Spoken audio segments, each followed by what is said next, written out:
बिस्मिल्लाहिर्रहमानिर्रहीम अल्हम्दुलिल्लाह नहमदुहु व नुसल्ली अला रसूलिहिल करीम अम्मा बाद। अस्सलामु अलैकुम व रहमतुल्लाह। मोहतरम बुज़ुर्गों, दोस्तों, अज़ीज़ साथियों, आइए इल्मी वलवला और उसका इंहमाक से मुतालिक वाक़या नंबर 8 का मुताला करें इंशाअल्लाह। दरूद शरीफ पढ़ लीजिए। अल्लाहुम्मा सल्ली अला मुहम्मदिन व अला आलि मुहम्मदिन व बारिक वसल्लिम। हज़रत इब्न मसूद रज़ियल्लाहु अन्हु के एहतियात रिवायत हदीस में हज़रत अब्दुल्लाह बिन मसूद रज़ियल्लाहु अन्हु बड़े मशहूर सहाबा में हैं और उन सहाबा में शुमार है जो फतवे के मालिक थे। इब्तदाई इस्लाम ही में मुसलमान हो गए थे और हबशा की हिजरत भी की थी। तमाम ग़ज़वात में हुज़ूर सल्लल्लाहु अलैहि वसल्लम के साथ शरीक रहे और मखसूस खादिम होने की वजह से साहिबुल नाल, साहिबुल विसादा, साहिबुल मुत्तहिरा यानी जूते वाले, तकिया वाले, वज़ू के पानी वाले अलक़ाब भी उनके लिए हैं। इसलिए कि हुज़ूर अक़दस सल्लल्लाहु अलैहि वसल्लम की ये खिदमतें अक्सर उनके सिपुर्द रहती थीं। हुज़ूर सल्लल्लाहु अलैहि वसल्लम का उनके बारे में ये भी इरशाद है कि अगर मैं किसी को बग़ैर मशवरा अमीर बनाऊँ तो अब्दुल्ला बिन मसूद रज़ियल्लाहु अन्हु को बनाऊँ। हुज़ूर सल्लल्लाहु अलैहि वसल्लम का ये भी इरशाद था कि तुम्हें हर वक्त हाज़िरी की इजाज़त है।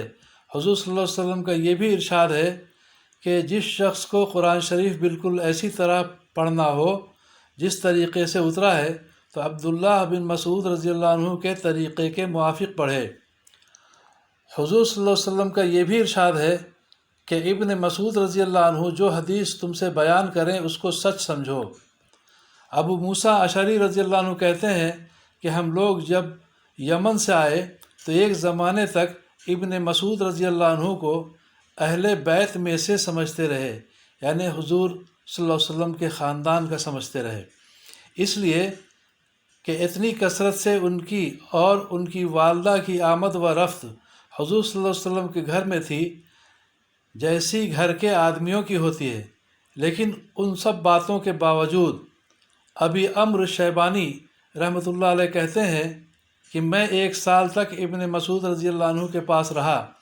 मैंने कभी उनको हुज़ूर सल्लल्लाहु अलैहि वसल्लम की तरफ मंसूब करके बात करते नहीं सुना, लेकिन कभी अगर हुज़ूर सल्लल्लाहु अलैहि वसल्लम की तरफ कोई बात मंसूब कर देते थे तो बदन पर कपकपी आ जाती थी।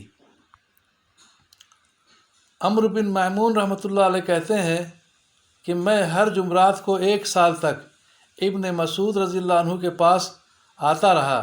मैंने कभी हुज़ूर सल्लल्लाहु अलैहि वसल्लम की तरफ मंसूब करके बात करते नहीं सुना।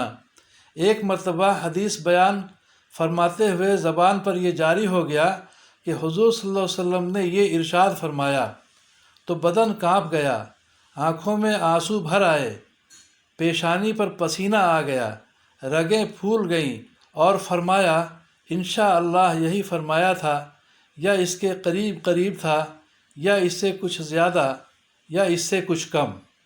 फ़ायदा ये थी उन हज़रात सहाबा किराम रज़ियल्लाहु अन्हुम की एहतियात हदीस शरीफ के बारे में।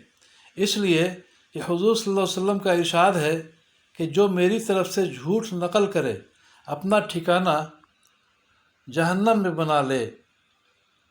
इस खौफ की वजह से ये हज़रात बावजूद के मसाइल हुज़ूर सल्लल्लाहु अलैहि वसल्लम के इरशादात और हालात ही से बताते थे, मगर ये नहीं कहते थे कि हुज़ूर सल्लल्लाहु अलैहि वसल्लम का ये इरशाद है कि खुदा न खास्ता झूठ ना निकल जाए। इसके बिलमुकाबिल हम अपनी हालतें देखते हैं कि बेधड़क बेतहक़ीक़ हदीस नकल कर देते हैं, ज़रा भी नहीं झिझकते। हालांकि हुज़ूर सल्लल्लाहु अलैहि वसल्लम की तरफ मंसूब करके बात का नकल करना बड़ी सख्त ज़िम्मेदारी है। फ़िक़्ह हनफ़ी इन्हीं अब्दुल्लाह बिन मसूद रज़ियल्लाहु अन्हु से ज़्यादातर लिया गया है। अल्लाह ताला हम सब को भी समझ बूझ के सही अमल की तौफ़ीक़ अता फ़रमाए, इल्म नाफ़िअ अता फ़रमाए और सही इल्म फैलाने की तौफ़ीक़ अता फ़रमाए। हम सबों की परेशानियों को दूर फ़रमाए, आफ़ियत अता फ़रमाए, अपनी मदद शामिल हाल फ़रमाए। आमीन या रब्बल आलमीन।